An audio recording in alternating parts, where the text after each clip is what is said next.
கோழி பண்ணான்ட்டு இதில் கட் பண்ணால் நல்லா பொடியாக இருக்குங்க. இப்போ நிறையா போட்டுக்குவோம், உடம்புக்கு நல்லது தானே. போட்டுட்டு ப்ரக்கோலி ஏற்கனவே எண்ணெயில் போட்டு கல் உப்பு போட்டு கழுவி வச்சுருக்கேன். ஜீரகம், கருவேப்பிலை, ஒரே ஒரு பச்சை மிளகா போட்டிருக்கேன். இப்போ சம்மர் இல்லையா, காரத்தை ரொம்ப குறைச்சிட்டான் நான். அது வேறு வயிறு காரம் ஜாஸ்தியாகி போய் வயிறு ஏறி ஆரம்பிச்சிருச்சுன்னா கஷ்டம். இப்போ இந்த ஸ்டேஜில் நம்ம என்ன பண்ணுறோன்னா,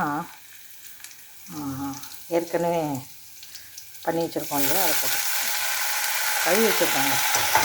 இந்த ஹைதராபாத்தில் ரொம்ப சீப்பு ப்ரக்கோலி, 120 ரூபாய்க்கு கிலோ. நிறையாவே வந்தது.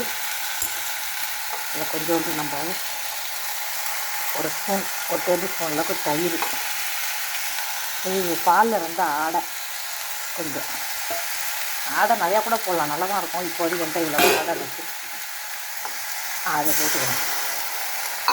போட்டுட்டு கொஞ்சம் அடியில் ஒட்டிகிட்டு இருக்கு, அதெல்லாம் எடுத்துடுவோம். அதையே வேஸ்ட் பண்ணுவாங்க. கொஞ்சமாக தண்ணி போட்டால் சீக்கிரமாக வெந்துடுங்க. அது ப்ரக்கோலி ரொம்ப சீக்கிரம் வந்துடும்.